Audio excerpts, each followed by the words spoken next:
السلام عليكم ورحمة الله وبركاته.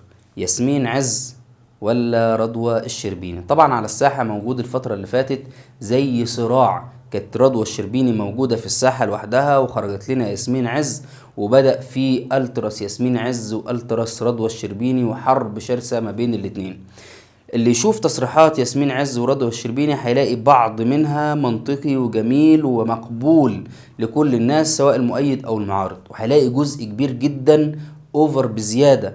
احنا عندنا اعلى احتياج نفسي عند الراجل التقدير والاحترام، واعلى احتياج نفسي عند الست الاحتواء والحنان والعاطفة. لما نيجي نبص لتصريحات رضوى الشربيني هنلاقيها بتمحي احترام وتقدير الرجل تماما. لازم الست تبقى قوية، لازم الست تاخد حقها، عاوزة تبيت بره البيت براحتها. ولكن عند ياسمين عز الست ملهاش اي كرامة، لدرجة ان الراجل لو مش لاقي طفاية ممكن يطفي السيجارة تحت بطاطها. مفيش وسطية واعتدال. من خصائص منهج الإسلام والفقه الإسلامي وتعليم الإسلام الوسطية والاعتدال. ربنا سبحانه وتعالى بيقول لنا في القرآن: وليس الذكر كالأنثى. الراجل مختلف عن الست، احتياجات الراجل غير احتياجات الست. لما نيجي نبص للمنهج ياسمين عز ورضوى الشربيني مش هنلاقي لهم مرجعية أصلا، ولا هنلاقي عندهم منهج ليه معالم واضحة. كل واحد بيحاول يحط أهواءه النفسية، وربنا بيقول: ومن أضل ممن اتبع هواه بغير علم.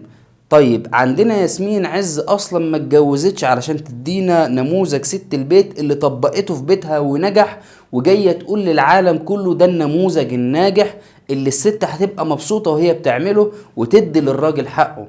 وعندنا برضو للاسف رضوى الشربيني فشلت في حياتها الزوجيه وهي اصلا منفصله وعايشه لوحديها، فلذلك هي ليست نموذج ناجح يقتدى به في الحياه الزوجيه. فالاتنين مش كويسين لأسرنا ولبيوتنا. الراجل ما يفرحش ان ياسمين عز بتقول عليه الكلام الكتير ده، ولا الست تفرح ان رضوى الشربيني بتجيب لها حقها وعاوزاها تبقى قوية. الاتنين بعيدين عن الإسلام. لازم نرجع احنا للمنهج اللي ادى للراجل حقوق وادى للست حقوق، وخلى على الطرفين واجبات تنضبط بها الأسرة. ما تنخدعوش بالكلام ولا تفرحوا بالتصريحات، لان في الآخر اخرها خراب بيوت.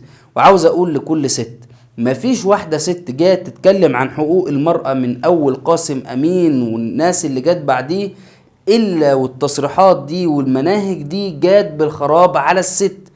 كنا طول الوقت ما بنسمعش ان في حد بيتكلم عن حقوق الراجل.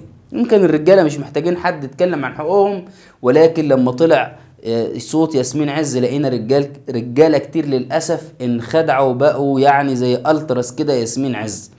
الموضوع مش حرب بين الراجل وبين الست ومين فيهم الاقوى ومين اللي هياخد حقوق اكتر. الموضوع مودة ومحبة، اولاد هيتربوا وبيت هيقام على منهج الله عز وجل.